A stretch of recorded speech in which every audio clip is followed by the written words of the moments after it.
Greetings, members, one and all of the Salivation Nation. The news just keeps coming. BlackRock sells more than $470 million worth of gold in order to focus on silver. Let's explore!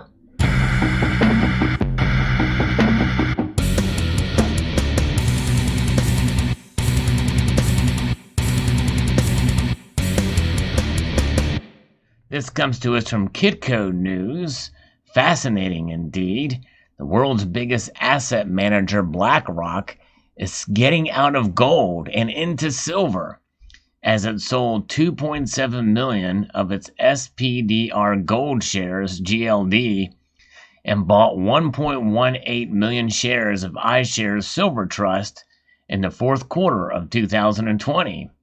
In terms of the dollar value, BlackRock sold $471 million worth of GLD, which is the largest gold-backed ETF on the market, and bought $29 million worth of SLV, which is the largest silver ETF. As of December 31st, 2020, BlackRock owned just 4.68 million gold shares worth $835 million compared to the previous holding of 7.37 million worth about $1.3 billion. BlackRock's SLV ownership is now at $1.2 million, or 1.2 million, with a total value of $29.6 million. And this is all has happened before the silver squeezes that we're seeing these days. And so it's interesting to see, what did they see that we didn't see? Maybe they saw this happening before, I don't know. But anyways, keep in mind that the $29 million investment into silver is still relatively moderate compared to BlackRock's gold holdings. So it did make this move, but it's obviously, if it's sold that much worth of gold, there's a balance there of where that money's going to go. I don't know. The above data came from BlackRock's Mandatory Securities and Exchange Commission's 13F filing. All institutional investment managers with at least $100 million in assets under management are required to disclose their equity holdings every quarter. It is also important to note that BlackRock owns iShares, which is the world's largest exchange-traded fund provider. BlackRock's latest take on precious metals was published in October of 2020, when the firm highlighted that gold market has transformed into a hedge against falling interest rates. The shift in correlation is not unusual for gold. In different economic environments, gold can behave very differently. One explanation for the recent change is that both gold and equities are increasingly reacting to the common factor, Federal Reserve policy.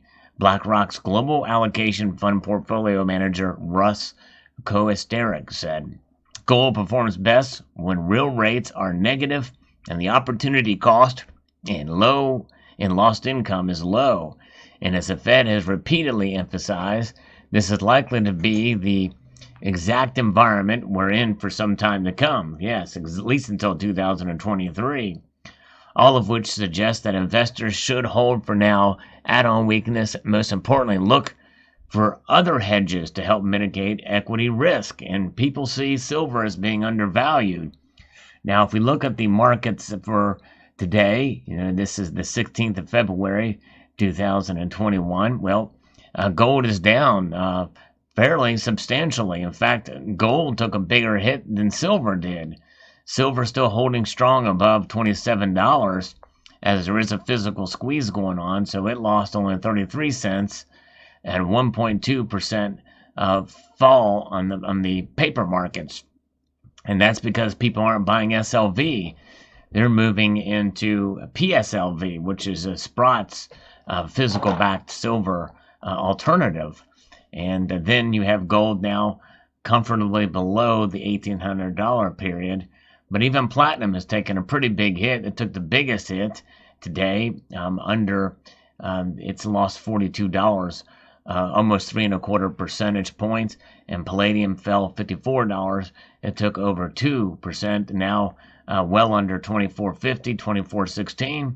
However, rhodium is up $500. The only metal that's up, over 2.5% increase, up $500 to $21,800. Another new record in the ask price there. Pretty amazing. What does this leave? The gold to silver ratio is at now under 66. So now the gold to silver ratio is starting to show a little bit of a promise. We are now in what I would consider to be normal territory for gold and silver in a very unnormal market. In reality, and I know we should be celebrating the gold to silver ratio, normalizing, so to speak, but it should be higher. It should be lower than this.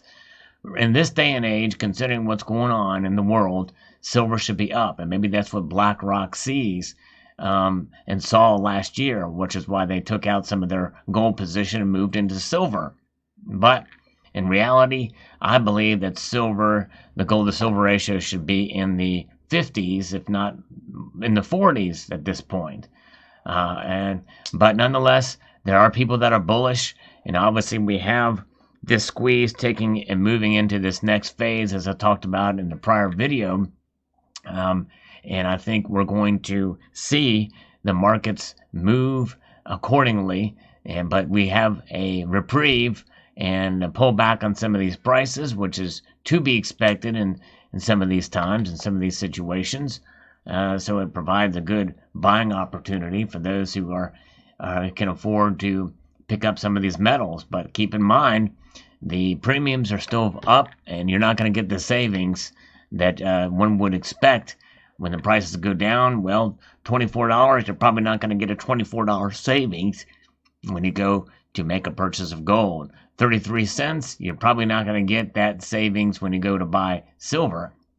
And so things to keep in mind, things to consider as we look at this news for today about BlackRock making this transition and focusing more on silver.